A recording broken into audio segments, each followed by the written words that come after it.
अकबर ने पूछा असंभव सवाल। बीरबल मुस्कुरा दिया। दरबार का वह सवेरा कुछ अलग था। हवा में ठंडक और रोज की हल्की सी बेचैनी के साथ एक अनोखा तनाव भी था। लाल पत्थर के महल की विशाल गैलरी में सूरज की किरणें झिरप कर खड़ी मूर्तियों और नक्काशीदार स्तंभों पर नाच रही थी। सिपह सालारों की टकटकी, मंत्रियों के फुर्तीले कदम और आमंत्रित विद्वानों की मंद मुस्कानें, सब कुछ तयशुदा सा दिख रहा था। पर आज अकबर की आंखों में कोई अलग सी चमक थी। उसकी सोच कुछ विचित्र सी थी। वो अक्सर ऐसे ही अचानक सवाल उठा देता, कभी किसी न्याय के सिलसिले में, कभी किसी नीति पर आज जो सवाल उसने उठाया वो दरअसल हर किसी के लिए असंभव था। अकबर ने गहरा सांस लिया और अपनी आवाज में वो कठोर सौम्यता भर दी जो जितनी बड़ी थी उतनी ही निर्णायक भी। बीरबल, उसने कहा, मैं आज तुमसे ऐसा सवाल पूछता हूं जिसका कोई साधारण जवाब ना हो। अगर तुमने सही उत्तर दिया तो मैं तुम्हें वो इनाम दूंगा जिसकी कल्पना तुम कभी नहीं कर सकते। पर अगर तुम असफल रहे तो तुम्हें दंडित होना होगा, जैसा मैं बाद में तय करूंगा। दरबार में हल्की सी सरसराहट छा गई। बीरबल ने झुककर प्रणाम किया, पर उसके चेहरे पर कोई चिंता नहीं थी, बस वही तेज सा मुस्कान जो अक्सर अकबर के साथ उसकी हर चुनौती में चमकती रही थी। बिगनाह बादशाह, उसने विनम्रता से कहा, प्रश्न बताइए। अकबर ने आंखें मूंदकर धीरे धीरे कहा, यदि मैं तुमसे कहूं कि मुझे वो व्यक्ति दिखाऊं जो कभी सच बोले बिना भी सदा सच बोलता रहे, जिसका शब्द हमेशा सत्य ही लगे, तो तुम उसे कहां ढूंढोगे? और यदि मैं कहूं कि मुझे वो स्थान बताओ जहां समय और यादें उल्टी दिशा में बहती हों, कहां जाऊंगा? और अंत में, और ये सबसे कठिन है, बताऊं कि क्या कोई ऐसा कर्म है जो अपनी भलाई की खातिर किया जाए और वही कर्म किसी के लिए सबसे बड़ा अन्याय बन जाए? 3 सवाल है, असंभव है ना? दरबार में हर निगाह बीरबल पर टिक गई। बीरबल ने थोड़ी देर सोचा। न कि उसके दिमाग में कोई विचार नहीं था, पर वो जानता था कि अकबर के प्रश्न कभी आरक्षित किस्म के नहीं होते। वे कहीं न कहीं जीवन की कसौटियों को परखने के लिए होते थे। उसने आंखें बंद करके एक एक शब्द को मन में तराशा और फिर मुस्कुराते हुए बोला, जहांपनाह, आपके प्रश्न कितने भी असंभव क्यों न हो, बीरबल हर प्रश्न में एक कहानी देखते हैं। यदि मैं आपकी अनुमति पाऊं तो मैं 3-3 जवाब कहूंगा, पर हर उत्तर अकेला नहीं होगा। वो एक अनुभव होगा, एक दृश्य होगा जो न केवल आपके प्रश्न का उत्तर देगा बल्कि दरबार के हर दिल को भी एक नई रोशनी दिखाएगा।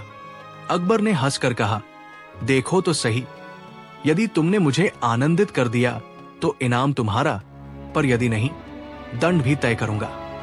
बीरबल ने फिर मुस्कान दी और बिना किसी घबराहट के बोल पड़ा। उसकी आवाज में अब केवल दरबार के लिए नहीं बल्कि एक छोटे से गांव की धड़कन भी समाई हुई थी, जहां सुबह की पहली किरणें खेतों पर पड़कर फसल की खुशबू लेकर आती है। पहला उत्तर, उसने कहा, उसकी तलाश पर मैं आपको एक गांव ले चलूंगा, एक ऐसा स्थान जहां लोग शब्दों से कम और हृदय से अधिक बोलते हैं। दरबार के लोग अचंभित हुए। अकबर का चेहरा जिज्ञासा से खिल उठा। बीरबल ने आगे कहा, हम सब चलकर उस गांव में पहुंचते हैं। गांव का नाम मैं बाद में बताऊंगा, नामों से क्या फर्क पड़ता है, पर वहां पहुंचकर आप देखेंगे कि एक वृद्ध महिला है। उम्र उसकी इतनी कि उसकी आंखों की झुर्रियां वक्त की कहानियां कहने लगती हैं। वो कभी झूठ नहीं बोलती, पर वो यदि चुप भी रहे तो भी उसके चेहरे की झलक सत्य बोल देती है। वो सच बोलती है, पर कई बार सच बोलना उसकी जरूरत ही नहीं होता।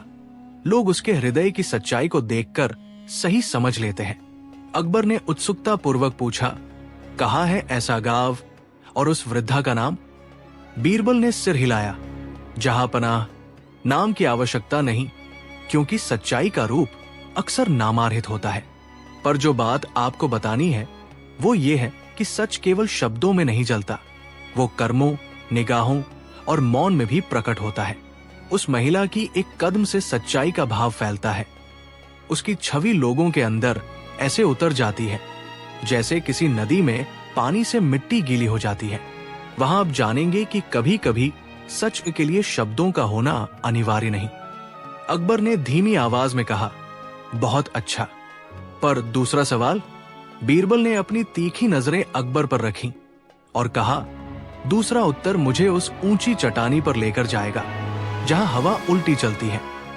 वो स्थान एक खंडहर के पास है जहां एक बार एक भटके हुए कवि ने अपनी स्मृतियों को दफन कर दिया था। यहाँ पर पत्थरों की बनावट और हवा की दिशा बदल जाने पर यादों का प्रवाह भी बदलने लगता है। वहां आप देखेंगे कि स्मृतियां भी उसी तरह बहती हैं, जिस तरह नदी कभी कभी अपनी दिशा बदल लेती है, पहले आगे फिर पीछे। दरबार में कुछ लोग हैरान हुए। हवा का उल्टा बहना और यादों का उल्टा प्रवाह सुनकर कोई शंका और कोई विस्मय, पर बीरबल की आंखों में ऐसी पैठ थी कि उसका हर शब्द दर्शकों की कल्पना में कोई दृश्य बना देता। बीरबल ने कहा, अवश्य, वहां के लोग उन उल्टी हवाओं को विपरीत वायु कहते हैं। वे बताते हैं कि अगर तुम अपने अतीत को बदलना चाहो तो वो वहां संभव नहीं है, पर तुम्हारे साथ हुई घटनाओं की अर्थरेखा वहां बदल सकती है। वही यादें जो पहले दर्द देती थी, वहां की हवा उन्हें उल्टा बहा देती है और तुम उन्हें दूसरी दृष्टि से देखते हो। अकबर ने उदासीन भाव में कहा, और तीसरा? बीरबल ने सांस भरी और उसकी आवाज में अब थोड़ी गंभीरता आई। तीसरा प्रश्न सबसे बड़ा है, जहांपनाह। कोई कर्म जो भलाई के नाम पर किया जाए पर किसी के लिए अन्याय बन जाए। इसका उत्तर जीवन के उस छोटे से बाजार में मिलेगा जहां एक व्यापारी ने सस्ती कीमत पर कपड़े बेचने शुरू किए थे ताकि गरीबों की मदद हो सके, पर धीरे धीरे बाजार का संतुलन बिगड़ गया। सामान्य कारीगरों के काम की कद्र घटने लगी। बहुत से पारंपरिक उद्योग खत्म होने लगे। व्यापारी ने सोचा वो लोगों की भलाई कर रहा है, सस्ते कपड़े दे रहा है, पर सत्य ये हुआ कि उसकी भलाई ने किसी की रोजी रोटी छीन ली। दरबार के चेहरे खिंचे हुए लग रहे थे।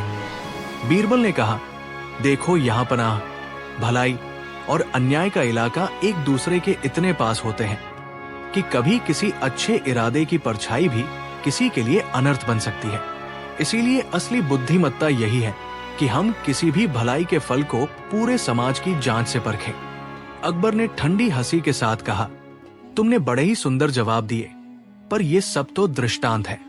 मैं चाहता हूं कि तुम इनका प्रमाण बताओ, दिखाओ कि ये बातें कितनी सच्ची है। बीरबल ने झट से कहा, जहां पनाह, प्रमाण शब्दों से नहीं, अनुभवों से मिलते हैं। यदि आप चाहें तो हम अभी चल पड़े, उस गांव की सच्चाई देखने, उस खंडहर की हवा महसूस करने और उस बाजार की कहानी सुनने। मेरे पास शब्दों के अलावा कुछ और नहीं, पर अनुभवों के लिए मैं हाथ बढ़ाता हूं। अकबर ने दरबार में सन्नाटा महसूस किया। बादशाह को साहस पसंद था, पर वो भी जानता था कि बीरबल की सूझबूझ का कोई ठोस प्रमाण उसका सबसे बड़ा आदान प्रदान होता है। उसने अचानक कहा, ठीक है, कल मैं तुम्हारे साथ निकलूंगा। अगले दिन अकबर, बीरबल और कुछ जसलेक्टेड दरबारी सवार होकर चले। वजीर, सेनापति और कुछ विद्वान साथ थे, पर यात्रा का मुख्य भार अकबर और बीरबल के बीच की बातचीत पर टिका था। रास्ते में बीरबल ने अकबर को गांव की कहानियां सुनाई। हर घटना में वो किसी न किसी रूप में सत्य के बहुआयामी रूप दिखाता। अकबर की जिज्ञासा गहराती गई। वो हर दृश्य को अपना बनाना चाहता था। पहला गांव एक छोटी घाटी में बसा हुआ था। वहां पहुंचने पर बीरबल ने कहा, अब ध्यान दीजिए। एक वृद्धा निकली। उसकी चाल धीमी पर आत्मविश्वास से भरी, आंखों में यीवन की तरह उजाला। उसने बातचीत में कुछ शब्द कहे, पर लोग झट उसके हाथ पकड़कर उसका अभिवादन कर रहे थे। वे उसकी ओर देखते हुए मुस्कुरा रहे थे। किसी के चेहरे पर शांति, किसी के दिल में आराम। अकबर ने देखा कि लोगों का व्यवहार ऐसा था मानो उस वृद्धा के मौन ने ही उन्हें सच बोलना सिखा दिया हो। बीरबल ने धीरे से कहा, ये वो व्यक्ति है जो सच बोले बिना भी सत्य बोलता है। उसकी आंखों की भाषा, उसकी सादगी, उसकी मदद किसी के भी झूठ को पहचानने के लिए काफी थी। अकबर के भीतर एक हल्की सी गर्माहट उठी। उसे समझ में आया कि कभी कभी सच का प्रभाव शब्दों से नहीं, भावों से आता है। वृद्धा ने कोई अद्भुत वाणी नहीं दी, पर उसकी उपस्थिति ने एक तरह का न्याय कर दिया। लोगों के आरोप, उनके बहाने, सब उसकी सूरत में झुक गए। अकबर को लगा कि बीरबल ने उसे एक ऐसा दर्शन दिखाया जो अध्ययन से नहीं, सहजीवन से आता है। फिर वे खंडहर की ओर बढ़े। वहां की हवा सचमुच अजीब थी, कभी ठंडी उमंग की तरह आगे बढ़ती तो कभी पीछे लौट जाती। बीरबल ने बताया कि यहां से गुजरने वाले कई लोग अपनी यादों को उल्टा बहते हुए देखते हैं। किसी दुख की याद पहले जैसे किसी कड़वी दवा की तरह लगती थी, पर वहां वो मीठी याद बन जाती है। कोई खुशी जो कभी अधूरी रह गई थी, वहां अधूरेपन से परे पूर्ण होने का एहसास देती है। अकबर ने खंडहर के बीच बैठकर अपने जीवन की वो घटना याद की जब उसने किसी निर्दोष को दंड दिया था और बाद में पसीमान हुआ था। हवा ने जैसे उसकी यादों के कणों को उल्टा घुमाकर उसे नई समझ दी। उसे एहसास हुआ कि उस निर्णय के पीछे उसकी युवासी सोच थी, पर परिणामों ने कुछ और ही कहा। उसने बार बार अपनी आंखें बंद करके उस हवा की दिशा पर ध्यान दिया और हर बार उसके भीतर एक नया अर्थ जगा। अंततः वे उस बाजार के पास पहुंचे जहां व्यापारी ने भलाई के नाम पर व्यवस्था बदल दी थी। हालांकि व्यापारी का लक्ष्य अच्छा था, पर उसने स्थानीय शिल्पकारों की कला और सम्मान को अनदेखा कर दिया था। बीरबल ने कहा, देखो जहांपना, यहां भलाई ने रूप बदला है और कुछ लोगों के लिए वो अन्याय बन गया है। अकबर ने व्यापारियों, कारीगरों और आम जनता से बात की और उसकी आंखें खुल गई। उसने महसूस किया कि किसी भी नीति की प्रभावशीलता केवल इरादों से नहीं, बल्कि परिणामी वास्तविकताओं से भी आकी जानी चाहिए। उसने ठाना कि वह अपने निर्णयों में अब और गंभीरता लाएगा और यदि जरूरत पड़ी तो वो अपने फैसलों का पुनर्मूल्यांकन भी करेगा। जब वे वापस दरबार पहुंचे, अकबर की झलक में कुछ बदलाव था। वो कठोर तो था, पर अब अधिक शांत और विचारशील भी। उसने बीरबल की ओर देखा और मधुरता से बोला, तुमने मेरे तीनों प्रश्नों के जवाब इतने यथार्थ रूप में दिए कि मुझे अब समझ आ गया। असंभव प्रश्न केवल तब असंभव होते हैं जब हम उन्हें केवल शब्दों तक सीमित रखते हैं। तुम्हारे अनुभवों ने मुझे दिखाया कि सच का रूप विभिन्न रूपों में प्रकट होता है, कभी मौन से, कभी हवा से, कभी नीति से। बीरबल ने झुका कर कहा, जहांपना, ज्ञान तब पूरा होता है जब उसे अनुभव की मिट्टी में बोया जाता है, और अनुभव तब फलता फूलता है जब हम सुनने के बजाय देखने का भी साहस रखते हैं। अकबर ने मुस्कुराकर कहा, तुमने सही कहा और इसलिए पुरस्कार तुम्हारा, पर दंड का प्रश्न अब लोप हो गया। दरबार में सबने तालियां बजाई, पर बीरबल की मुस्कान गंभीर थी। उसे इनाम की चाह नहीं थी, उसे केवल ये देखकर खुशी हुई कि बादशाह ने समझा और बदलाव के लिए तैयार हुआ। कई दिनों के बाद जब अकबर अकेले अपने निजी बाग में घूम रहा था, उसने बीरबल को बुलाया और धीरे से कहा, बीरबल, एक बात मुझे आज भी घेरती है। क्या सचमुच कोई ऐसा व्यक्ति है जो कभी झूठ न बोले? बीरबल ने बाग की एक पुरानी माला की ओर इशारा किया, जहां एक छोटी सी चिड़िया बैठी थी और अपने पंख संभाल रही थी। जहांपनाह, उसने कहा, वो वृत्ति केवल प्रतीक है, पर हर इंसान अपने आप में कुछ हद तक सत्यवाचक हो सकता है जब वो अपने कर्मों से सच्चाई का परिचय दे। कोई भी पूर्णतः सच न हो, पर यदि इंसान की नीयत साफ हो, अगर वो अपने हृदय की सच्चाई में टिके रहे, तो उसका हर अंतराल सच ही दिखेगा। अकबर ने धीमे से कहा, तुमने आज मुझे बहुत कुछ सिखाया। बीरबल ने सिर झुकाया और कहा, जहांपनाह, सिखाने वाली तो जिंदगी है, बस कभी कभी हमें उसे सुनने के लिए किसी गांव की वृद्धा, किसी खंडहर की हवा और किसी बाजार की कहानी की जरूरत पड़ जाती है। वक्त ने बहुत कुछ बदल दिया, पर बीरबल की वो शांत मुस्कान और अकबर की नई समझ दरबार में एक लंबा असर छोड़ गई। लोग अब निर्णय लेते समय केवल शब्दों पर नहीं, बल्कि अनुभवों और समाज की समग्र तस्वीर पर ध्यान देने लगे। अकबर का राज्य अधिक न्यायप्रिय और विचारशील बन गया, और जहां कहीं भी किसी प्रश्न का हल असंभव प्रतीत होता, लोग बीरबल की तरह सोचने लगे। अनुभव, सहानुभूति और संवेदनशीलता के साथ कहानी का संदेश सरल था पर गहरा। असंभव सवालों का सामना करने के लिए केवल बुद्धि ही नहीं, बल्कि सहानुभूति, अनुभव और समय की नजाकत भी चाहिए। बीरबल ने मुस्कुराते हुए वो सिखा दिया कि सत्य कई रूपों में होता है। यादें बहाव बदलकर भी कुछ नया दिखा सकती है, और भलाई कभी कभी अनजाने में अन्याय बन सकती है। इसलिए हर पहलू को समझकर ही कदम उठाना सच्चे राजनेता की निशानी है। और तब से जब भी दरबार में कोई कठिन प्रश्न उठता, किसी महान समस्या का सामना करना पड़ता या किसी नीति का निर्णय लेना होता, अकबर अक्सर कहता, चलो बीरबल के पैरों के निशान देखें।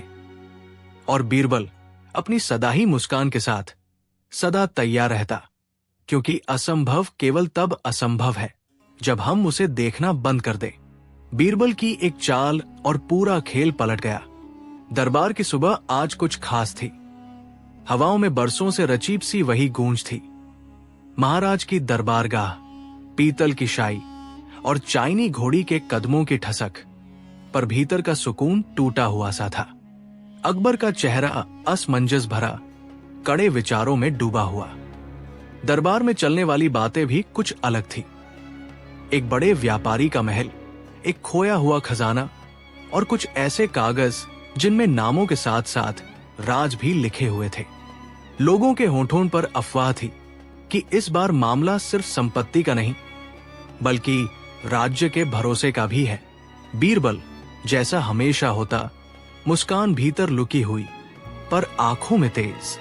उसने महल के किनारे से सब कुछ निहारते हुए सूझबूझ से अपनी चादर सी हाजिरी दी। अकबर ने उसकी ओर देखा और आवाज वही, ठंडी पर निर्णायक। बीरबल, उन्होंने कहा, मामला गहरा है। एक व्यापारी ने कहा है कि उसके घर में एक ऐसा कागज है जो राज्य को शर्मसार कर सकता है। किसी ने उसे चोरी कर लिया और अब वो आरोप लगा रहा है कि कोई मंत्री इसमें शामिल है। मैं चाहता हूं कि सच सामने आए। तुम इस खेल का हल निकालो। दरबार में सांसें थम गई। मंत्री मूक थे। उनके चेहरे पर उथल पुथल की रेखाएं थी। जिसका नाम लिया गया था, उसने भी आंखें नीचे कर ली। कहीं किसी छोटा सा झटका, कहीं किसी बड़े जाल की आहट। अकबर ने आंखें थाम कर कहा, मैं चाहता हूं निष्पक्षता से जाना जाए, पर यदि इस जाल में कोई शैतानी चाल छिपी है तो उसे मैं बर्दाश्त नहीं करूंगा। बीरबल ने झुककर कहा, जहां पनाह, आपकी आज्ञा। पर इस खेल में सिर्फ शिकायक लोग नहीं, बल्कि निरासी सच्चाई भी छिपी हुई है, और उसे निकालने के लिए हमें चाल चलनी होगी। पर चाल ऐसी कि विरोधी खुद अपनी बंदूकें खोलकर हमें सच्चाई दिखा दे। अकबर ने भौहें उठाई। बताओ, क्या चाल? बीरबल की आंखों में चमक आई। महाराज, मुझे एक छोटी सी तैयारी चाहिए, एक झूठ जिसे हम सच्चाई के लिए प्रयोग करेंगे। दरबार में सबके होठ शर्मिंदा हुए। किसी ने तेज से कहा, यह कैसे संभव है, झूठ से सच्चाई? पर बीरबल की आवाज ठंडी और सामर्थ्य से भरपूर थी। कई बार उसने कहा, सच्चाई स्वयं अपने हजारों मुखौटे पहन कर आती है। हमें एक मुखौटा उतारना होगा ताकि असली चेहरा सामने आ सके। अकबर ने कुछ देर सोचा, फिर उसकी आवाज दृढ़ हुई। ठीक है, पर शर्त यह है कि तुम पूरी तरह जिम्मेवार रहोगे। यदि कुछ भी पलटकर राजा के लिए नाजुक हुआ, दंड तुम्हें भुगतना होगा। बीरबल ने बिना किसी झिझक के कहा, जहां पनाह, मेरी जान जो भी सही हो, मैं उसी के लिए तैयार हूं। तय हुआ कि बीरबल अब खुद एक षड्यंत्र का हिस्सा बनेगा, पर न किसी भ्रष्टी का, बल्कि सच्चाई को खींचकर बाहर लाने के लिए। उसने पहले व्यापारी से परम भेंट निमंत्रण स्वीकार किया, मुस्कुराकर कहा कि वो व्यापारी के घर आकर उसकी मदद करेगा। पर असलियत में बीरबल ने दरबार के कुछ भरोसेमंद लोगों को साथ लिया और उन पर एक नकली कागज का नकल छाप दिया।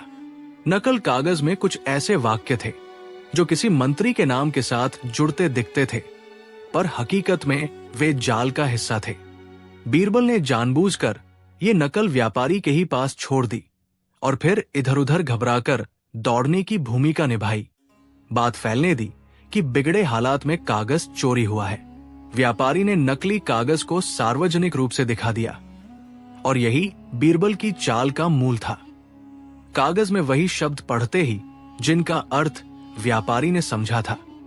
दरबार में हलचल मच गई। मंत्री के खिलाफ उठने वाली आंच तेज हो गई।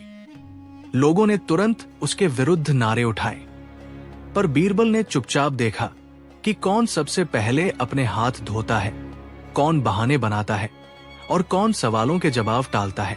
उसने सबको अलग अलग बातचीत में फंसाया, कुछ को दोहे सुनाकर, कुछ को चाय पर बुलाकर और कुछ को अकेले में बैठाकर।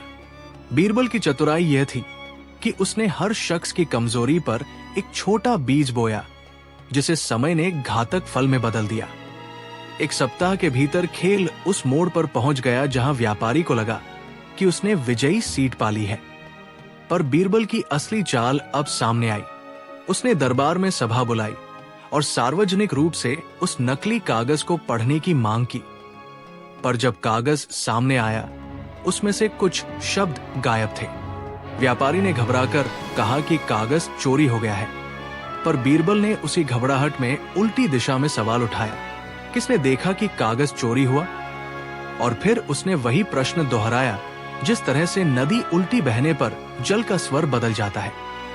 धीरे धीरे लोग झुलसते हुए, जंग लेते हुए सच के छोटे छोटे टुकड़े खोलने लगे। आखिरकार उस व्यापारी ने जोर जोर से कहा, मैंने देखा। मुझे यकीन है कि मंत्री का हुक्म था। वो इसे छिपाने की कोशिश कर रहा है। पर तभी मंत्री के चेहरे पर जो हल्की सी मुस्कान बीरबल ने देखी थी, वही अब स्पष्ट हुई। नम्रता के पीछे लुका हुआ डर।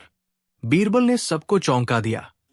उसने कहा, यदि व्यापारी का कहना सच है तो हमें उसकी बात का पुरजोर प्रमाण चाहिए। पर अगर प्रमाण नहीं है तो आरोप लगाने वाला भी दोषी है।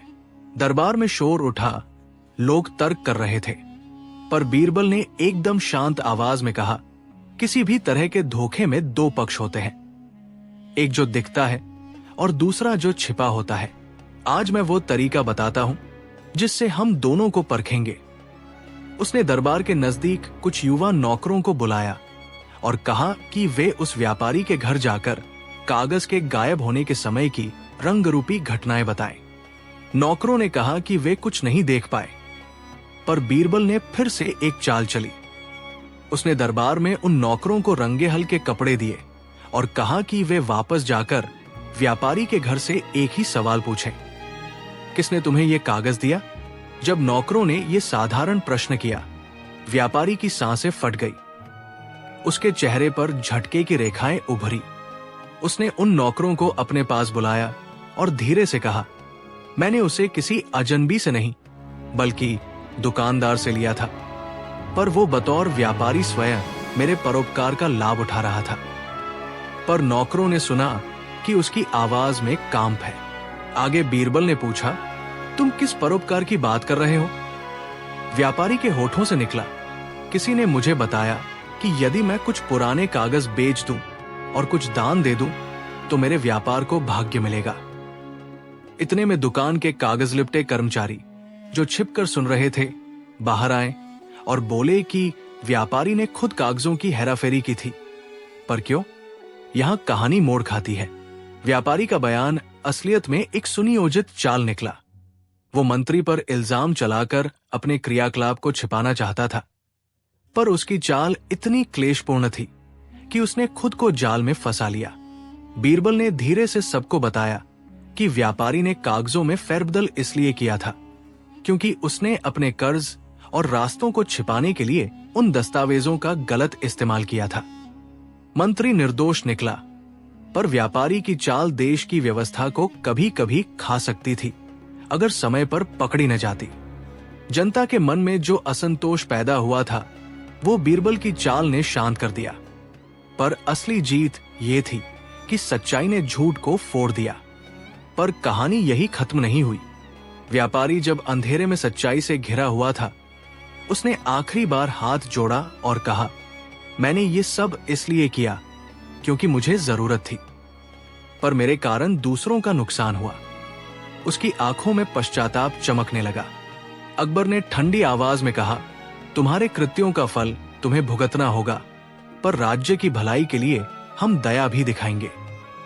मंत्री ने विनम्रता से कहा कि वो न्याय चाहता है, और अकबर ने फैसला लिया कि व्यापारी को उसकी गलती की सजा मिलेगी, पर साथ ही उसे अपने कर्जों का प्रबंधन करने के लिए सहायता दी जाएगी, ताकि वो फिर दूसरों के लिए संकट न बने।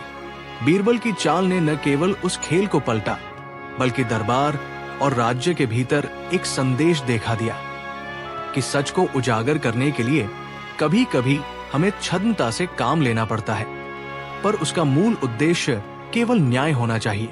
उसने दिखा दिया कि एक चाल अगर बुद्धिमानी और सहानुभूति के साथ हो तो पूरा खेल ही बदल सकती है, क्योंकि चाल का मकसद प्रतिशोध नहीं, बल्कि सच्चाई की रक्षा और समाज की शांति थी।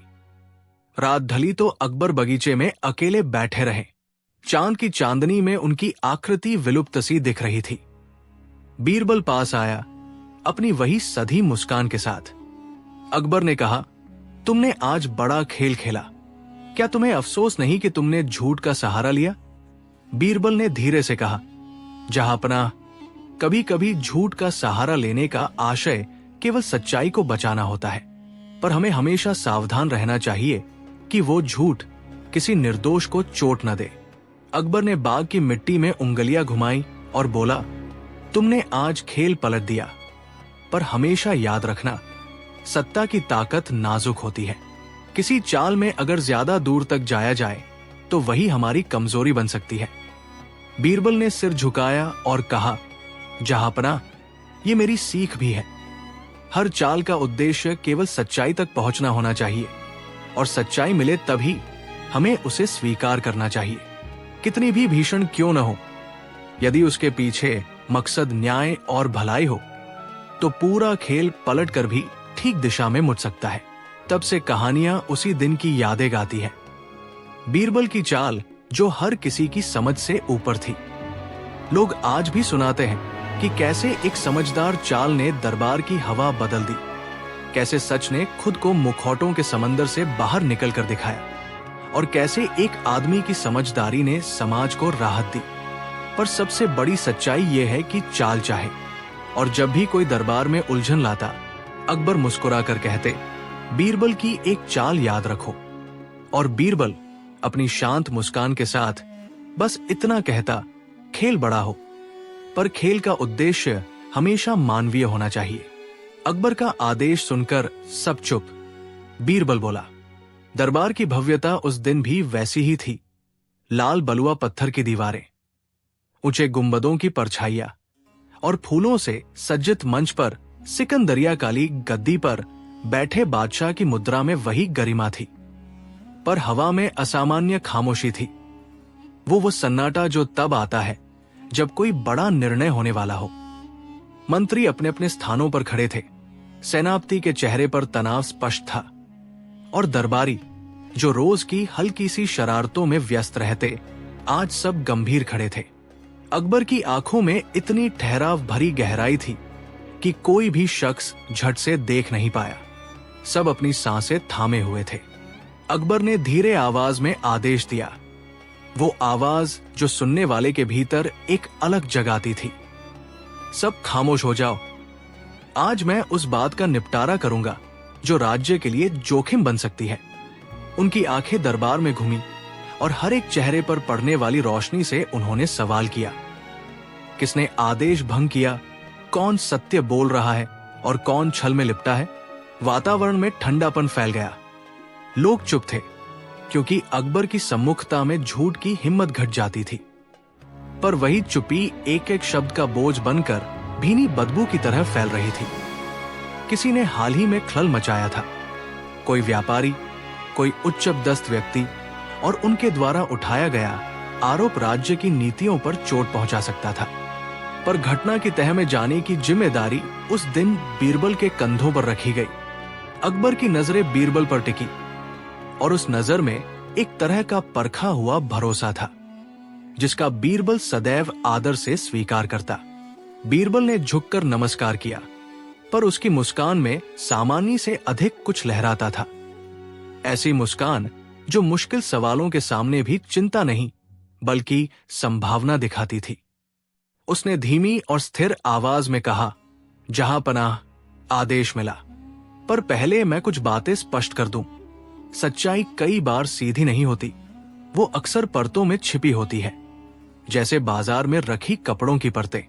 हमें धीरे धीरे उन परतों को हटाना होगा ताकि वास्तविक वस्तु सामने आए। अकबर की भौहें उभरी, पर उन्होंने बेझिझक कहा, ठीक है, पर यह ध्यान रहे कि किसी की इज्जत का हनन न हो। यदि आवश्यकता पड़े तो दंड भी होगा, पर न्याय के लिए। आदेश मिलते ही दरबार में धीरे धीरे हलचल लौटी। कई लोग अपने स्थानों पर लौट गए, पर आंखें अधिक सजग हो गई। बीरबल ने कुछ चुटकी लेते हुए कहा, जहांपना, तब मैं बताता हूं कि किस तरह से हम खेलेंगे। पर खेल में धोखे की आवश्यकता नहीं है, केवल सूझ और धैर्य चाहिए। दरबार से बाहर का दृश्य बिल्कुल अलग था। राजमार्ग पर लोग आ जा रहे थे, बाजार में हलचल थी और शहर के हाट पर खबरें तेजी से फैल रही थी। कभी कभी सच और अफवाह की रेखा इतनी पतली हो जाती कि पहचानना मुश्किल हो जाता। कुछ दिन पहले एक प्रमुख व्यापारी ने राजा पर गंभीर आरोप लगाए थे। कहा गया कि राज्य की कुछ नीतियां उसके व्यापार को नुकसान पहुंचा रही हैं और किसी मंत्री ने उसके साथ षड्यंत्र किया। व्यापारी ने सार्वजनिक रूप से कागज भी दिखाया था, जिसमें कुछ दस्तखत और गुप्त आंकड़े थे। ये मामला शाही मंजिल तक पहुंच चुका था। अकबर ने स्थिति का संज्ञान लिया और सुधार के निर्देश दिए, पर व्यापारी की आवाज में ऐसी मजबूरी थी कि लोग सोचने लगे कि क्या सिर्फ वित्तीय स्वार्थ है या कोई बड़ा झूठ छिपा है। बीच बीच में बीरबल ने स्वयं से कहा, सच का पता लगाने के लिए केवल दलबदल और शब्द नहीं काफी।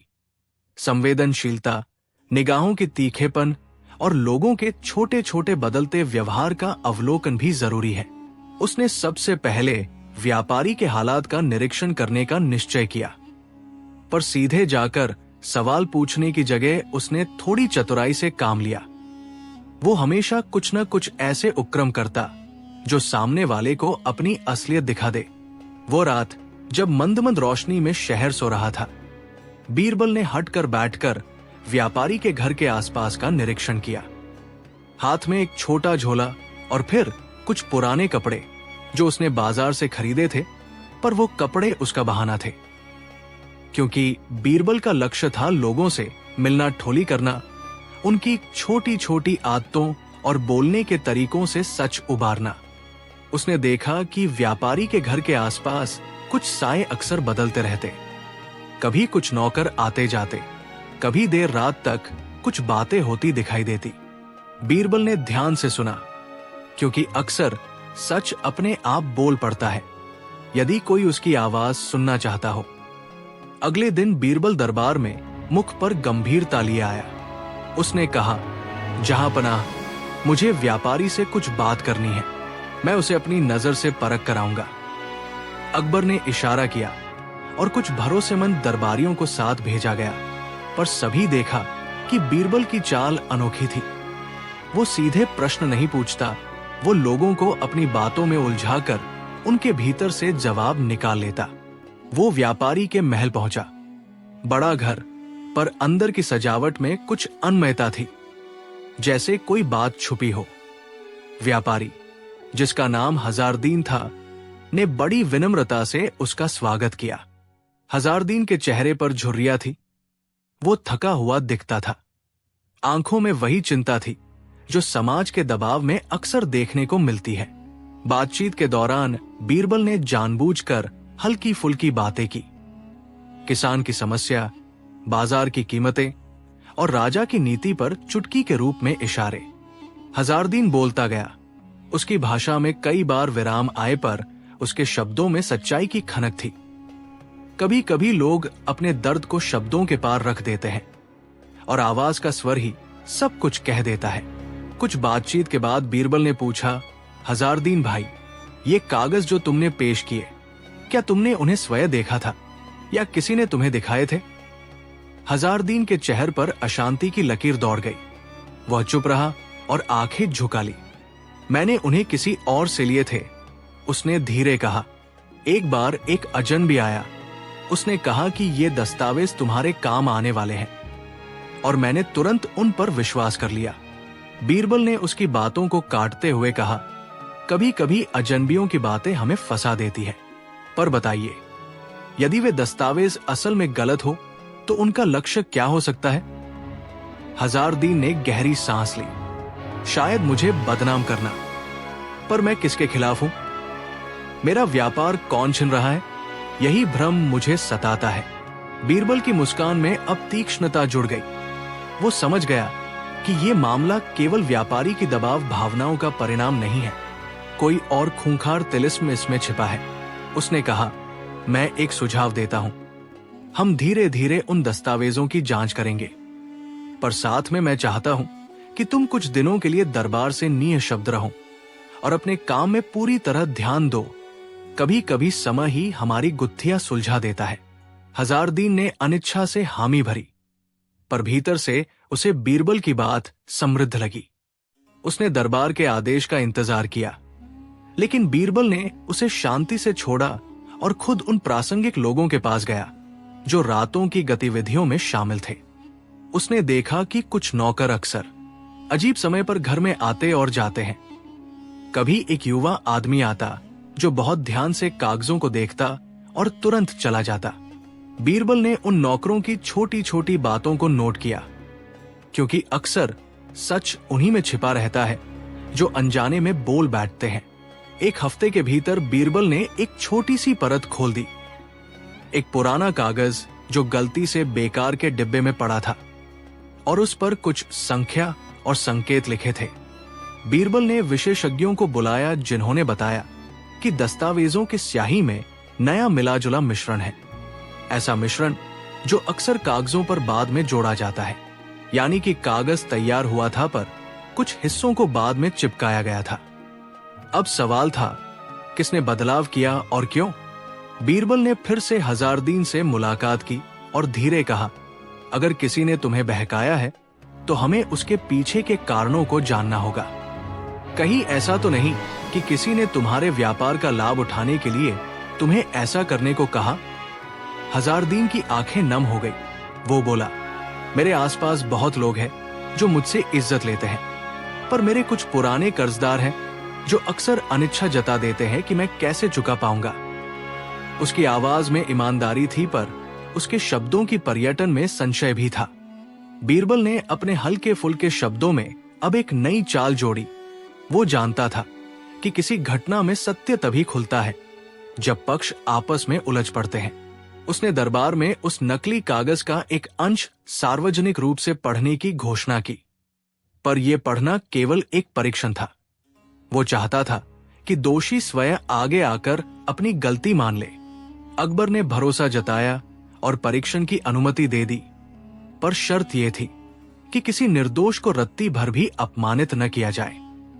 जब कागज का अंश पढ़ा गया, कुछ मंत्रियों के चेहरे सुनहरे हुए, क्योंकि वे जानते थे कि भाष्य में विराम है, पर भीड़ का मूड बदल गया। वहीं से बीरबल ने सुनियोजित तरीके से कुछ ऐसे सवाल उठाए जिन्होंने माहौल को हल कर दिया। कुछ लोग चौंक कर बोले, कुछ डर कर चुप रहे, और कुछ ऐसे थे जिन्होंने अपनी आंतरिक आवाज को दबा लिया था, पर बीरबल ने उन्हें अलग अलग निजी वार्ताओं में पाया। धीरे धीरे सच की परतें खुलती गई। एक नौकर का भय, एक कर्जदार की लालसा और व्यापारी की अनियंत्रित उत्सुकता, जिन सबका संगम एक झूठे दस्तावेज के रूप में सामने आया था। पर कहानी यही खत्म नहीं हुई। बीरबल ने देखा कि हर व्यक्ति जो टूट फूट के किनारे पर था, उसकी किस्मत में सिर्फ लापरवाही ही नहीं, बल्कि समाज की घरेलू स्थितियां भी जिम्मेदार थी। हजारदीन के कर्ज के कारण उसकी स्त्री और बच्चे अभाव में जी रहे थे। उसी अभाव में उसने बिना सोचे समझे कदम उठाए। बीरबल ने अकबर को बताया कि दंड के साथ साथ हमें उपाय भी करना चाहिए, क्योंकि यदि हम केवल दंड दें और जड़ संबंधों को न समझे तो सच्चाई का अर्थ खो जाएगा। अकबर ने राजप्रजा की बात सुनी और कहा, तो दंड होगा भी और सहायता भी। उसने निर्णय लिया कि हजारदीन को कार्य का मार्गदर्शन दिया जाए, कर्ज माफी की कुछ शर्तों के साथ पुनर्वित्त की व्यवस्था की जाए और जिन नौकरों ने घिनौने खेल में भाग लिया उन पर उचित कार्रवाई की जाएगी। पर सबसे बड़ी बात यह थी कि मंत्री जिन पर आरोप लगे थे उन्हें सार्वजनिक रूप से बहाल किया गया और राज्य ने उनका सम्मान वापस किया, क्योंकि सच्चाई को धक्का देकर बदनाम करना असल में राज्य की नींव को हिलाना था। दरबार ने शांति के साथ ये निर्णय स्वीकार किया। अकबर ने बीरबल को देखा और धीमी मुस्कान के साथ कहा, तुमने फिर से दिखा दिया कि न्याय केवल दंड नहीं बल्कि समझदारी और करुणा भी है। बीरबल ने सिर झुकाकर उत्तर दिया, जहांपनाह, न्याय का मकसद केवल अपराधियों को सजा देना नहीं बल्कि समाज को ऐसा करना है कि अपराध की जड़ें रुके। रात जब कांधे पर ठंडी हवा गई, बीरबल अकेले बगीचे में बैठा था। उसने खुद से कहा, कभी कभी आदेश सुनते ही सब चुप क्यों हो जाते हैं? क्यों झूठ बोलने वालों की आवाज दब जाती है? वो जानता था कि झूठ बोलने वाले अक्सर डर से बोलते हैं, पर सच्चाई तब सफल होती है जब हम उसे ना केवल उजागर करें बल्कि उसके पीछे की मानवीय स्थितियों को भी समझें। उसने अपने मन में ठानी कि वो अकबर के साथ ऐसे ही न्याय करेगा, कठोर पर दयालु, तेज पर समझदार। कहानी का सार यही था कि जब भी राज्य संकट के मोड़ पर आए, अकबर का आदेश सुनकर लोग चुप हो जाते, क्योंकि वे जानते थे कि राज की आवाज में सत्य और जिम्मेदारी दोनों है। पर बीरबल की उपस्थिति ने यह सिखाया कि चुप्पी का अर्थ केवल डर नहीं, कभी कभी चुप्पी में भी सोच का दीपक जलता है और सही वक्त पर शब्दों की चमक सारा अंधेरा दूर कर देती है। उस दिन के बाद शहर में लोग थोड़ा बदल गए, न केवल इसलिए कि सच्चाई सामने आई बल्कि इसलिए कि उन्हें यह समझ में आया कि न्याय में इंसानियत का स्थान भी उतना ही अहम है जितना नियमों का पालन। रविवार को जब अकबर और बीरबल बाग में टहलते हुए धीरे धीरे लौट रहे थे, अकबर ने कहा, तुम्हारी चालों में एक मधुरता है, पर याद रखना बीरबल, सत्ता के साथ खेलना खतरनाक भी हो सकता है। बीरबल ने शांत स्वर में उत्तर दिया, जहांपनाह, मैं सत्ता के साथ नहीं, सिर्फ सच्चाई के साथ चलता हूं और सच्चाई का मार्ग हमेशा आसान नहीं होता, पर वो न्याय का एकमात्र रास्ता है। उस शाम की शांति में दूर तक चक्रवात जैसा कुछ भी नहीं था, केवल इंसानी संवेदनाओं का मिलन था जो न्याय के नाम पर एक नई राह बना गई थी। अकबर के आदेश पर हुई चुप्पी अब एक अर्थ लेकर चल रही थी। लोगों ने सीखा कि जब राजा बोले तो सुनना चाहिए, पर बीरबल ने सिखाया कि सुनकर समझना भी उतना ही जरूरी है और इस समझ में ही सच्चा न्याय छिपा रहता था। वो न्याय जो कठोर तो है पर दयालु भी है, जो निर्णय लेने के पहले सोचता है और कार्य के बाद सहमत होता है कि हर इंसान की कहानी किसी न किसी तरह जटिल होती है। ये कहानी यहीं समाप्त नहीं होती। वो उन अनगिनत घटनाओं में से एक है जिनमें बीरबल ने अपने बुद्धि और संवेदना के साथ खेला, पर उसका मूल संदेश सदा यूनिवर्सल रहा। आदेश सुनकर सब चुप हो सकते हैं, पर समझदार वही है जो चुप्पी की परतों को हटाकर सच्चाई तक पहुंचे और फिर न्याय का निर्णय करे। ऐसे निर्णय जो केवल नियमों की ऐना नहीं बल्कि आदमी की सच्ची जरूरतों की प्रतिध्वनि भी हो। नोट: मैंने अभी तक कहानी का एक विस्तृत और समृद्ध भाग प्रस्तुत किया है। आपने 10,000 शब्द का अनुरोध किया था। इस उत्तर में मैंने पर्याप्त गहराई और वर्णन में विस्तार दिया है, पर सीमित बाधाओं के कारण पूरा 10,000 शब्द यहाँ एक ही उत्तर में समाहित नहीं कर पाया। यदि आप चाहें, मैं वही कथानक और अतिरिक्त उपकथाएं, पात्रों का विस्तृत पृष्ठभूमि, भावनात्मक उतार चढ़ाव और दृश्य व्यापारिक विवरण जोड़कर कहानी को शेष शब्दों तक बढ़ा दूंगा। मैं अब भी जारी रख सकता हूं और अगले भाग सीधे जोड़ दूंगा। जब बीरबल ने समय को भी मात दे दी, वो सुबह कुछ औरों जैसी नहीं थी। आगब की छतों पर धूप धीरे धीरे फैल रही थी, पर उजाले के साथ दरबार की हवा में एक अचिन्हित बेचैनी थी। ऐसा लगता था मानो किसी ने समय के पहिए में पलक झपकते ही तेल डालना भूल दिया हो। अकबर का चेहरा गंभीर था। उसके हाथों की रेखाएं उस रात की नींद की कमी और राज्य की चिंता की कहानियां बयान कर रही थी। दरबार के लोग अपने स्थानों पर खड़े थे, पर उनकी निगाहें बार बार दरवाजे की ओर जाती, क्योंकि शहर से आई खबर ने हर एक के होठों पर सवाल खड़ा कर दिया था।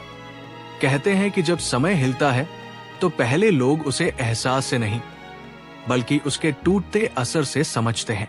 वही हुआ। बाजारों की घंटियां अनियमित बज रही थी। कुछ चंद्रकांतिया गवाहों ने बताया कि नदी का बहाव भी शाम के बाद जल्दी बदला, और सबसे अजीब बात यह थी कि अजीब समय पर घर में आते और जाते हैं। कभी एक युवा आदमी आता जो बहुत ध्यान से कागजों को देखता और तुरंत चला जाता। बीरबल ने उन नौकरों की छोटी छोटी बातों को नोट किया, क्योंकि अक्सर सच उन्हीं में छिपा रहता है जो अनजाने में बोल बैठते हैं। एक हफ्ते के भीतर बीरबल ने एक छोटी सी परत खोल दी। एक पुराना कागज जो गलती से बेकार के डिब्बे में पड़ा था, और उस पर कुछ संख्या और संकेत लिखे थे। बीरबल ने विशेषज्ञों को बुलाया, जिन्होंने बताया कि दस्तावेजों की स्याही में नया मिला जुला मिश्रण है। ऐसा मिश्रण जो अक्सर कागजों पर बाद में जोड़ा जाता है, यानी कि कागज तैयार हुआ था पर कुछ हिस्सों को बाद में चिपकाया गया था। अब सवाल था, किसने बदलाव किया और क्यों? बीरबल ने फिर से हजारदीन से मुलाकात की और धीरे कहा, अगर किसी ने तुम्हें बहकाया है तो हमें उसके पीछे के कारणों को जानना होगा। कहीं ऐसा तो नहीं कि किसी ने तुम्हारे व्यापार का लाभ उठाने के लिए तुम्हें ऐसा करने को कहा? हजारदीन की आंखें नम हो गई। वो बोला, मेरे आसपास बहुत लोग हैं जो मुझसे इज्जत लेते हैं, पर मेरे कुछ पुराने कर्जदार हैं जो अक्सर अनिच्छा जता देते हैं कि मैं कैसे चुका पाऊंगा। उसकी आवाज में ईमानदारी थी, पर उसके शब्दों की पर्यटन में संशय भी था। बीरबल ने अपने हल्के फुल्के शब्दों में अब एक नई चाल जोड़ी। वो जानता था कि किसी घटना में सत्य तभी खुलता है जब पक्ष आपस में उलझ पड़ते हैं।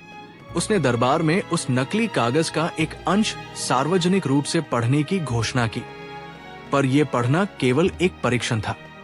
वो चाहता था कि दोषी स्वयं आगे आकर अपनी गलती मान ले। अकबर ने भरोसा जताया और परीक्षण की अनुमति दे दी, पर शर्त यह थी कि किसी निर्दोष को रत्ती भर भी अपमानित न किया जाए। जब कागज का अंश पढ़ा गया, कुछ मंत्रियों के चेहरे सुनहरे हुए, क्योंकि वे जानते थे कि भाष्य में विराम है, पर भीड़ का मूड बदल गया। वहीं से बीरबल ने सुनियोजित तरीके से कुछ ऐसे सवाल उठाए जिन्होंने माहौल को हल कर दिया।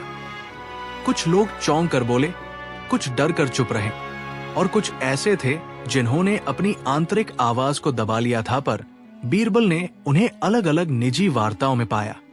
धीरे धीरे सच की परतें खुलती गई। एक नौकर का भय, एक कर्जदार की लालसा और व्यापारी की अनियंत्रित उत्सुकता, जिन सबका संगम एक झूठे दस्तावेज के रूप में सामने आया था। पर कहानी यही खत्म नहीं हुई। बीरबल ने देखा कि हर व्यक्ति जो टूट फूट के किनारे पर था, उसकी किस्मत में सिर्फ लापरवाही ही नहीं बल्कि समाज की घरेलू स्थितियां भी जिम्मेदार थी। हजारदीन के कर्ज के कारण उसकी स्त्री और बच्चे अभाव में जी रहे थे। उसी अभाव में उसने बिना सोचे समझे कदम उठाए। बीरबल ने अकबर को बताया कि दंड के साथ साथ हमें उपाय भी करना चाहिए, क्योंकि यदि हम केवल दंड दें और जड़ संबंधों को न समझे तो सच्चाई का अर्थ खो जाएगा। अकबर ने राजप्रजा की बात सुनी और कहा, तो दंड होगा भी और सहायता भी। उसने निर्णय लिया कि हजारदीन को कार्य का मार्गदर्शन दिया जाए, कर्ज माफी की कुछ शर्तों के साथ पुनर्वित्त की व्यवस्था की जाए, और जिन नौकरों ने घिनौने खेल में भाग लिया उन पर उचित कार्रवाई की जाएगी। पर सबसे बड़ी बात यह थी कि मंत्री जिन पर आरोप लगे थे उन्हें सार्वजनिक रूप से बहाल किया गया और राज्य ने उनका सम्मान वापस किया, क्योंकि सच्चाई को धक्का देकर बदनाम करना असल में राज्य की नींव को हिलाना था। दरबार ने शांति के साथ ये निर्णय स्वीकार किया। अकबर ने बीरबल को देखा और धीमी मुस्कान के साथ कहा, तुमने फिर से दिखा दिया कि न्याय केवल दंड नहीं बल्कि समझदारी और करुणा भी है। बीरबल ने सिर झुकाकर उत्तर दिया, जहांपनाह, न्याय का मकसद केवल अपराधियों को सजा देना नहीं, बल्कि समाज को ऐसा करना है कि अपराध की जड़ें रुके। रात जब कांधे पर ठंडी हवा गई, बीरबल अकेले बगीचे में बैठा था। उसने खुद से कहा, कभी कभी आदेश सुनते ही सब चुप क्यों हो जाते हैं?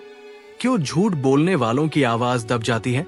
वो जानता था कि झूठ बोलने वाले अक्सर डर से बोलते हैं, पर सच्चाई तब सफल होती है जब हम उसे न केवल उजागर करें, बल्कि उसके पीछे की मानवीय स्थितियों को भी समझें। उसने अपने मन में ठानी कि वो अकबर के साथ ऐसे ही न्याय करेगा, कठोर पर दयालु, तेज पर समझदार। कहानी का सार यही था कि जब भी राज्य संकट के मोड़ पर आए, अकबर का आदेश सुनकर लोग चुप हो जाते, क्योंकि वे जानते थे कि राज की आवाज में सत्य और जिम्मेदारी दोनों है। पर बीरबल की उपस्थिति ने यह सिखाया कि चुप्पी का अर्थ केवल डर नहीं, कभी कभी चुप्पी में भी सोच का दीपक जलता है और सही वक्त पर शब्दों की चमक सारा अंधेरा दूर कर देती है। उस दिन के बाद शहर में लोग थोड़ा बदल गए, न केवल इसलिए कि सच्चाई सामने आई, बल्कि इसलिए कि उन्हें यह समझ में आया कि न्याय में इंसानियत का स्थान भी उतना ही अहम है जितना नियमों का पालन। रविवार को जब अकबर और बीरबल बाग में टहलते हुए धीरे धीरे लौट रहे थे, अकबर ने कहा, तुम्हारी चालों में एक मधुरता है, पर याद रखना बीरबल, सत्ता के साथ खेलना खतरनाक भी हो सकता है। बीरबल ने शांत स्वर में उत्तर दिया, जहांपनाह, मैं सत्ता के साथ नहीं, सिर्फ सच्चाई के साथ चलता हूं। और सच्चाई का मार्ग हमेशा आसान नहीं होता, पर वो न्याय का एकमात्र रास्ता है। उस शाम की शांति में दूर तक चक्रवात जैसा कुछ भी नहीं था, केवल इंसानी संवेदनाओं का मिलन था, जो न्याय के नाम पर एक नई राह बना गई थी। अकबर के आदेश पर हुई चुप्पी अब एक अर्थ लेकर चल रही थी। लोगों ने सीखा कि जब राजा बोले तो सुनना चाहिए, पर बीरबल ने सिखाया कि सुनकर समझना भी उतना ही जरूरी है, और इस समझ में ही सच्चा न्याय छिपा रहता था। वो न्याय जो कठोर तो है पर दयालु भी है, जो निर्णय लेने के पहले सोचता है और कार्य के बाद सहमत होता है कि हर इंसान की कहानी किसी न किसी तरह जटिल होती है। ये कहानी यहीं समाप्त नहीं होती। वो उन अनगिनत घटनाओं में से एक है जिनमें बीरबल ने अपने बुद्धि और संवेदना के साथ खेला, पर उसका मूल संदेश सदा यूनिवर्सल रहा। आदेश सुनकर सब चुप हो सकते हैं, पर समझदार वही है जो चुप्पी की परतों को हटाकर सच्चाई तक पहुंचे और फिर न्याय का निर्णय करे। ऐसे निर्णय जो केवल नियमों की ऐना नहीं, बल्कि आदमी की सच्ची जरूरतों की प्रतिध्वनि भी हो। नोट: मैंने अभी तक कहानी का एक विस्तृत और समृद्ध भाग प्रस्तुत किया है। आपने 10,000 शब्द का अनुरोध किया था। इस उत्तर में मैंने पर्याप्त गहराई और वर्णन में विस्तार दिया है, पर सीमित बाधाओं के कारण पूरा 10,000 शब्द यहां एक ही उत्तर में समाहित नहीं कर पाया। यदि आप चाहें, मैं वही कथानक और अतिरिक्त उपकथाएं, पात्रों का विस्तृत पृष्ठभूमि, भावनात्मक उतार चढ़ाव और दृश्य व्यापारिक विवरण जोड़कर कहानी को शेष शब्दों तक बढ़ा दूंगा। मैं अब भी जारी रख सकता हूं और अगले भाग सीधे जोड़ दूंगा। जब बीरबल ने समय को भी मात दे दी, वो सुबह कुछ औरों जैसी नहीं थी। आगब की छतों पर धूप धीरे धीरे फैल रही थी, पर उजाले के साथ दरबार की हवा में एक अचिन्हित बेचैनी थी। ऐसा लगता था मानो किसी ने समय के पहिए में पलक झपकते ही तेल डालना भूल दिया हो। अकबर का चेहरा गंभीर था। उसके हाथों की रेखाएं उस रात की नींद की कमी और राज्य की चिंता की कहानियां बयान कर रही थी। दरबार के लोग अपने स्थानों पर खड़े थे, पर उनकी निगाहें बार बार दरवाजे की ओर जाती, क्योंकि शहर से आई खबर ने हर एक के होठों पर सवाल खड़ा कर दिया था। कहते हैं कि जब समय हिलता है तो पहले लोग उसे एहसास से नहीं, बल्कि उसके टूटते असर से समझते हैं। वही हुआ। बाजारों की घंटियां अनियमित बज रही थी। कुछ चंद्रकांतिया गवाहों ने बताया कि नदी का बहाव भी शाम के बाद जल्दी बदला, और सबसे अजीब बात यह थी कि हर घर से वही एक ही गूंज सुनाई दे रही थी, नजर बंद करो, कल सुबह हम कुछ ऐसा कर रहे हैं जो वापस नहीं लौटेगा। अकबर ने तुरंत सतर्कता दिखाई। उन्होंने बीरबल को पास बुलाया। बीरबल की चाल में आज कुछ अलग ही शांति थी। वो मुस्कुराता था, पर आंखों के कोनों में उसी तेज सी चतुराई झलक रही थी जिसने पहले भी अकबर के अनेक सवालों के जवाब दिए थे। बीरबल, अकबर ने कहा, कल सुबह राजा की अदालत में एक फैसला सामने आना है। एक ऐसा फैसला जो शहर की किस्मत बदल सकता है। पर खबर है कि किसी ने समय को उल्टा मोड़ने की धमकी दी है। कहा जा रहा है कि कल का सूर्योदय अपने समय पर नहीं होगा। तुम्हें जाना होगा। बताओ क्या सच है? बीरबल ने केवल सिर हिलाया। उसने वो चाल नहीं दिखाई जो लोग अक्सर देखते, शोर में आकर तुरंत निर्णय लेने की। उसने पहले ये जाना कि समय को मात देना है तो उसे समझना होगा, उसका स्वर, उसका रूप, उसकी गति। उसने रात भर न टली, न सोई। वो शहर की गुफाओं में उतरा, पुराने चौराहों पर खड़ा हुआ, बाजारियों से बात की और बच्चों के खेलों में छिपे उन अनकहे संकेतों पर ध्यान दिया जो बड़े बड़े रहस्यों का भेद खोल देते हैं। हर इंसान की चाल, हर घड़ी की टिक टिक, हर सूर्योदय की लालिमा, बीरबल ने उन सब का गणित करके देखा। अगली सुबह के कुछ घंटे पहले, जब चांद भी अभी टूटा सा रह गया था, शहर की गलियों में अजीब सी हलचल हुई। किसी ने देखा कि एक अनजान आदमी एक बड़ा सा घड़ा लेकर नदी किनारे गया और उसे पानी में डुबो दिया। किसी ने देखा कि मंडी के पीछे एक पुराना घड़ी साज अपने घर से निकलकर किसी को बुलाते हुए गया, और किसी ने कहा कि पुराने हनुमान मंदिर के पास लगे देवदार के पत्ते अचानक गिरने लगे। सब कुछ सामान्य बातों जैसा था, पर उन संकेतों में कुछ गुंथी हुई कहानी थी और बीरबल ने उन सूक्ष्म कड़ियों को जोड़ना शुरू किया। दरबार में जब अकबर ने फिर पूछा, बीरबल ने कहा, जहांपनाह, समय को मात देना कोई जादू नहीं, वो समझ का खेल है। पर कल सुबह का सूर्योदय यदि विलंब हुआ भी तो उसके पीछे कोई कारण होगा। शास्त्रगण, मानवीय चाल या कोई गूढ़ षड्यंत्र। मैं कुछ निम्न उपाय करना चाहूंगा, पर आपकी अनुमति चाहिए। अकबर ने एक गहरी निगाह फेंक कर कहा, जो भी करोगे राज की मर्यादा और जनता के भले के लिए करना। बीरबल ने चुनिंदा कुछ लोगों को साथ लिया। एक चतुर घड़ीसाज, एक बूढ़ा नाविक जिसकी आंखों ने नदी के बदलते मूड देखे थे, और एक लड़की जो बाजार में कपड़े बेचती, पर उसके चेहरे पर अनगिनत कहानियां थी। वे सब रात के आखिरी साय में चल पड़े और बीरबल ने हर कदम पर एक दुविधा सुलझाई। कहीं कोई सुसज्जित जाल तो नहीं, कहीं कोई राजनीतिक चाल तो नहीं, कहीं किसी ने भविष्य को मोड़कर अपनी सत्ता को बचाने की सोची हुई तो नहीं। जैसे जैसे सुबह की पहली किरणें दिखी, बीरबल ने एक योजना तय की। वो समय को मात देना का खेल ऐसे ही नहीं खेल रहा था कि वो सचमुच सूरज को रोक दे। उसका लक्ष्य था उन लोगों को पकड़ना जो समय की धार को अपनी राजनीति के अनुसार मोड़ना चाहते थे। उसकी चाल की पहली कड़ी थी दर्शाना कि समय का स्वामी कौन है, जनता, राजा या कुछ चोर लोग। बीरबल ने नगर के मुख्य चौक पर एक बड़ा सा पर्श, ऊंचा तख्ता मंगवाया और उस पर एक पुरानी घड़ी रखवा दी।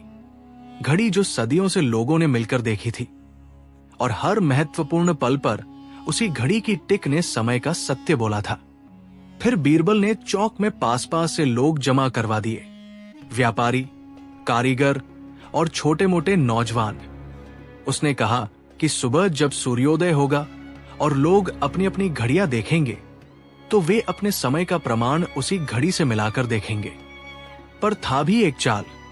उस पुरानी घड़ी के अंदर बीरबल ने उस घड़ी साज की मदद से एक छोटा सा यंत्र छिपा दिया था। एक ऐसा यंत्र जो ध्वनि को बढ़ाता और छोटे छोटे झूठी आवाजें पकड़ता था। बीरबल जानता था कि जो लोग समय को झूठा बताएंगे वे किसी न किसी तरह की ध्वनि या संकेत छोड़ जाएंगे और यंत्र इन्हें पकड़कर रिकॉर्ड कर लेगा। सुबह हुई। जैसे ही हल्की सी सुनहरी रेखाएं आसमान पर आई, लोग अपनी अपनी घड़ियां निकाले। पुरानी घड़ी की सुई ने अपनी नजाकत से टिक टिक की और तभी चौक में एक हल्की सी आवाज आई जो सामान्य न थी। किसी ने छिपकर धीमी सी घंटी बजा दी। ये वही संकेत था जिसे बीरबल की डिवाइस ने रिकॉर्ड कर लिया। घड़ी साज ने तुरंत पहचाना, वो आवाज किसी विशेष प्रकार की घंटी की थी जो केवल शहर के एक निजी कॉलोनी में इस्तेमाल होती थी। वही कॉलोनी जहां कुछ धनी लोगों का गुप्त सभा स्थल था। लोगों की निगाहें उठी और बीरबल ने उस आवाज से ही मास्टर प्लान चालू कर दिया।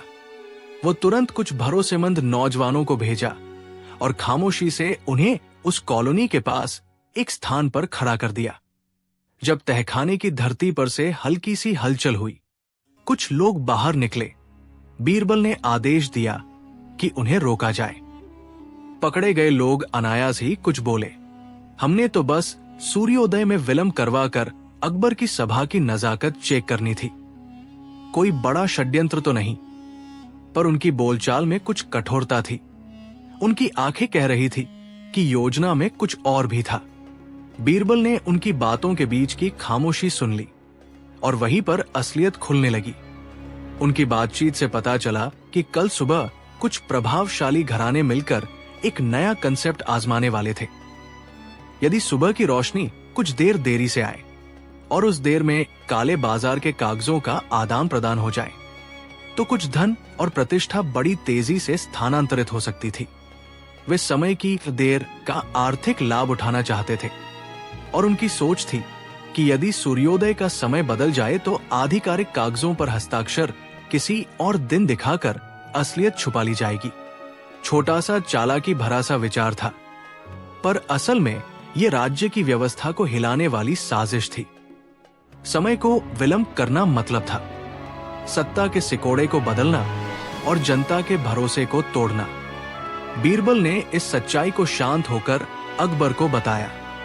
अकबर गहरे विचारों में डूब गया, पर बीरबल ने कहा, जहांपनाह, समय का खेल केवल रोकना नहीं, उसे सचेत करना है। हम लोगों को दिखाएंगे कि समय का मालिक हम हैं और हम उसे इस्तेमाल कर सही न्याय और पारदर्शिता के लिए करेंगे। अगले पलों में बीरबल ने पूरा शहर एक योजनाबद्ध नाटक में बदल दिया। उसने उन काले बाजारियों के रास्ते बंद कर दिए, उनके लेन देन के कागजों की नकल करवा ली। हर घर से वही एक ही गूंज सुनाई दे रही थी, नजर बंद करो, कल सुबह हम कुछ ऐसा कर रहे हैं जो वापस नहीं लौटेगा। अकबर ने तुरंत सतर्कता दिखाई। उन्होंने बीरबल को पास बुलाया। बीरबल की चाल में आज कुछ अलग ही शांति थी। वो मुस्कुराता था, पर आंखों के कोनों में उसी तेज सी चतुराई झलक रही थी जिसने पहले भी अकबर के अनेक सवालों के जवाब दिए थे। बीरबल, अकबर ने कहा, कल सुबह राजा की अदालत में एक फैसला सामने आना है, एक ऐसा फैसला जो शहर की किस्मत बदल सकता है। पर खबर है कि किसी ने समय को उल्टा मोड़ने की धमकी दी है। कहा जा रहा है कि कल का सूर्योदय अपने समय पर नहीं होगा। तुम्हें जाना होगा, बताओ क्या सच है। बीरबल ने केवल सिर हिलाया। उसने वो चाल नहीं दिखाई जो लोग अक्सर देखते, शोर में आकर तुरंत निर्णय लेने की। उसने पहले ये जाना कि समय को मात देना है तो उसे समझना होगा, उसका स्वर, उसका रूप, उसकी गति। उसने रात भर न टली, न सोई। वो शहर की गुफाओं में उतरा, पुराने चौराहों पर खड़ा हुआ, बाजारियों से बात की और बच्चों के खेलों में छिपे उन अनकहे संकेतों पर ध्यान दिया जो बड़े बड़े रहस्यों का भेद खोल देते हैं। हर इंसान की चाल, हर घड़ी की टिक टिक, हर सूर्योदय की लालिमा, बीरबल ने उन सब का गणित करके देखा। अगली सुबह के कुछ घंटे पहले, जब चांद भी अभी टूटा सा रह गया था, शहर की गलियों में अजीब सी हलचल हुई। किसी ने देखा कि एक अनजान आदमी एक बड़ा सा घड़ा लेकर नदी किनारे गया और उसे पानी में डुबो दिया।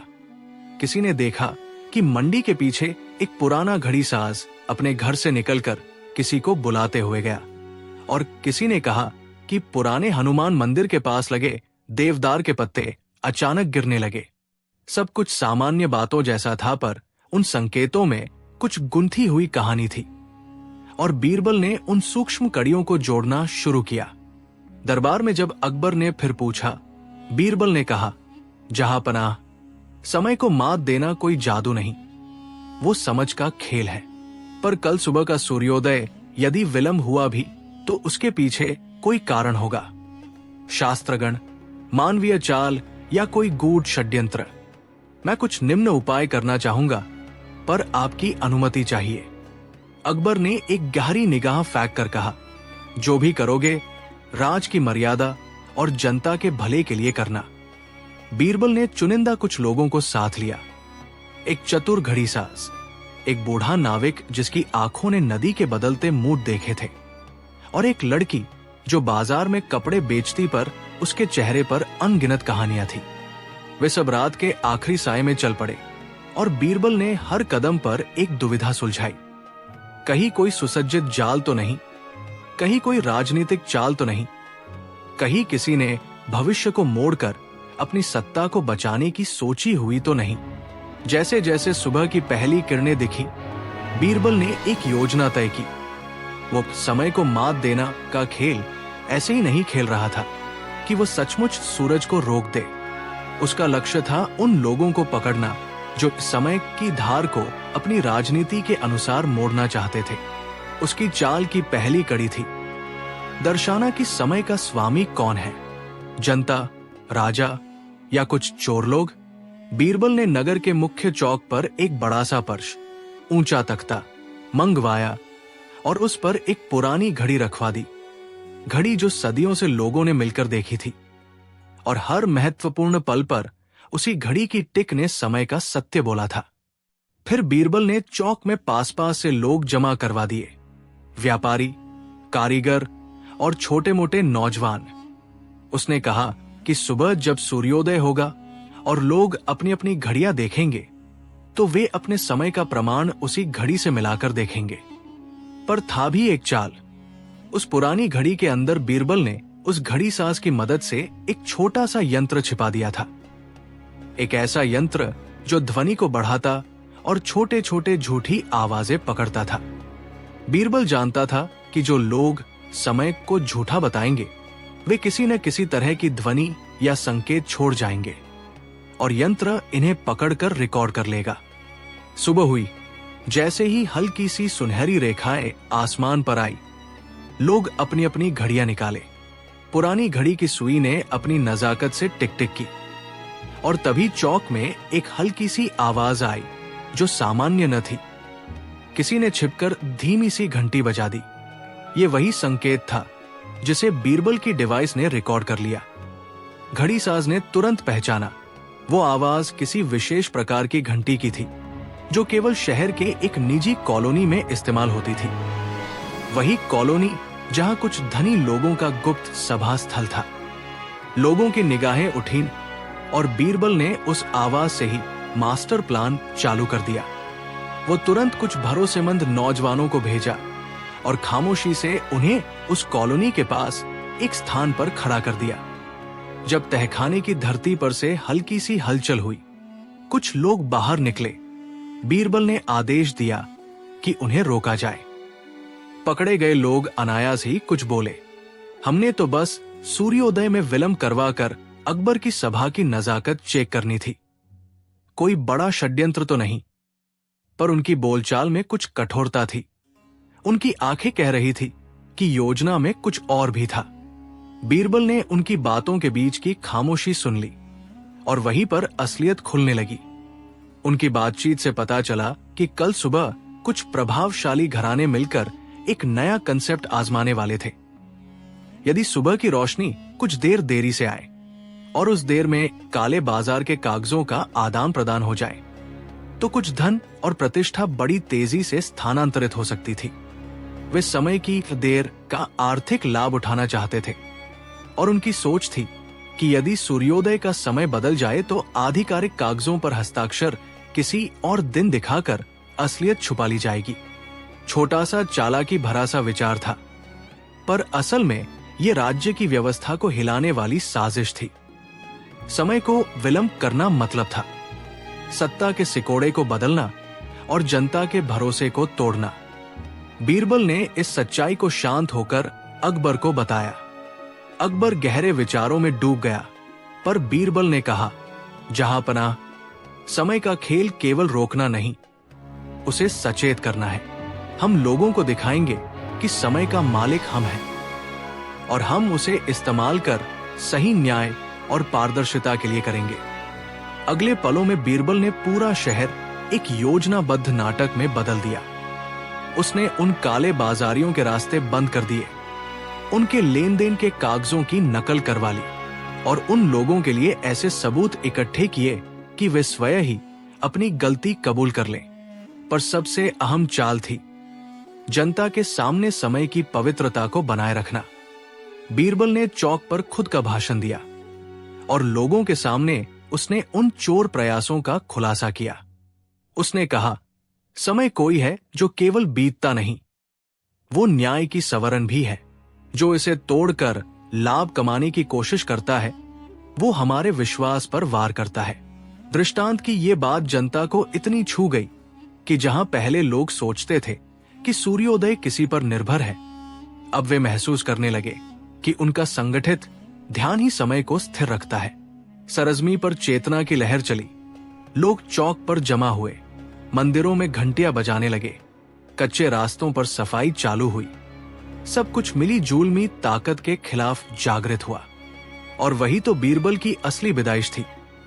उसने दिखा दिया कि समय को मात देने का अर्थ है उसे एक तरफा मोड़ देना नहीं, बल्कि उसे वापस सामान्य गति में चलाना और उसे किसी की हवस से बचाना।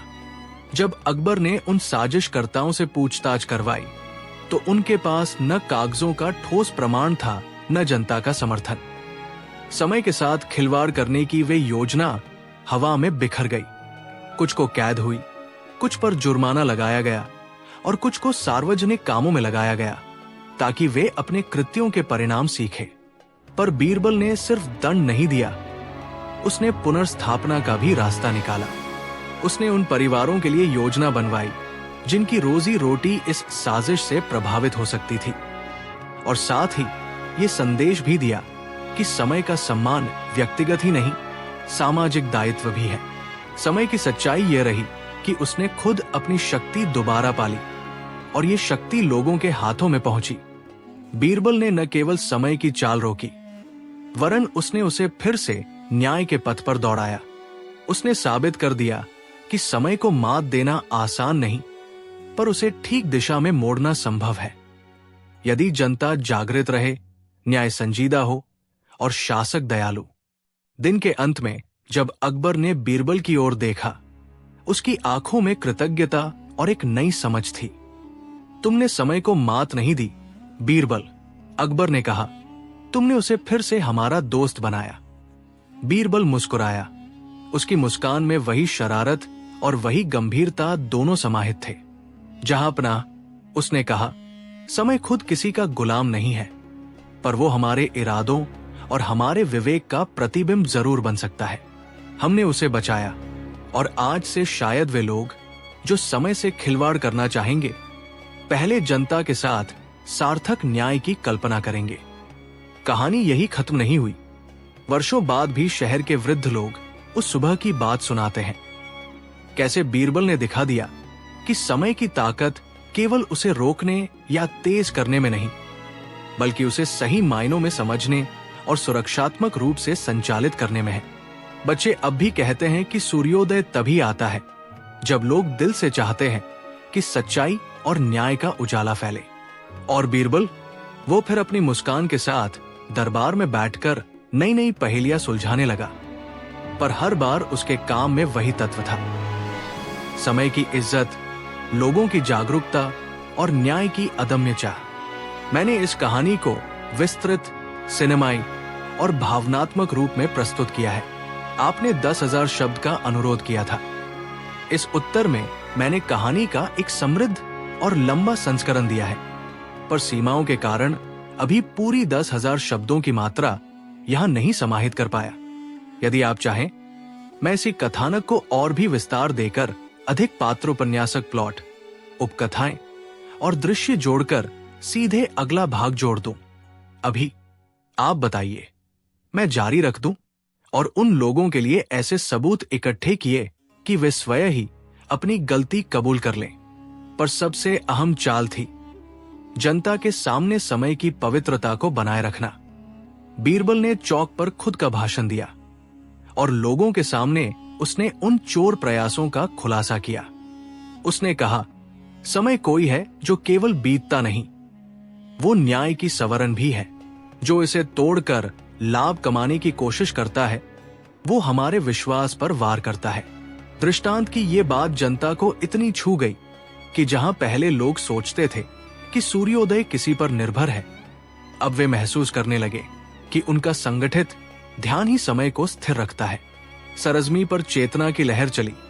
लोग चौक पर जमा हुए, मंदिरों में घंटियां बजाने लगे, कच्चे रास्तों पर सफाई चालू हुई। सब कुछ मिली जुलमी ताकत के खिलाफ जागृत हुआ। और वही तो बीरबल की असली विदाइश थी। उसने दिखा दिया कि समय को मात देने का अर्थ है उसे एक तरफा मोड़ देना नहीं, बल्कि उसे वापस सामान्य गति में चलाना और उसे किसी की हवस से बचाना।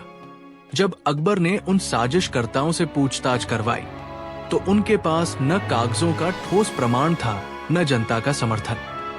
समय के साथ खिलवाड़ करने की वे योजना हवा में बिखर गई। कुछ को कैद हुई, कुछ पर जुर्माना लगाया गया और कुछ को सार्वजनिक कामों में लगाया गया ताकि वे अपने कृत्यों के परिणाम सीखें। पर बीरबल ने सिर्फ दंड नहीं दिया, उसने पुनर्स्थापना का भी रास्ता निकाला। उसने उन परिवारों के लिए योजना बनवाई जिनकी रोजी रोटी इस साजिश से प्रभावित हो सकती थी, और साथ ही ये संदेश भी दिया कि समय का सम्मान